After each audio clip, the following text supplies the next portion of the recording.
একজন মুসলমান আমার জীবন পরিচালিত হবে রাসূল করিম সাল্লাল্লাহু আলাইহি ওয়াসাল্লামের মুওয়াফিক আল্লাহ পাকের হুকুম রাসূলের তরিকায়।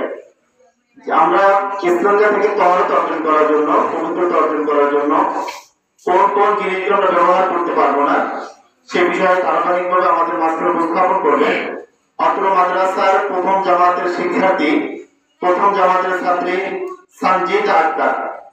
যে সমস্ত জিনিস ইসতিনজা করা নিষেধ সেগুলো ধারাবাহিক আমাদের মাঝখানে বলবেন অত্র মাদ্রাসার প্রথম জামাতের শিক্ষার্থী সঞ্জিত আক্তার। আসসালামু আলাইকুম। ওয়া আলাইকুম আসসালাম।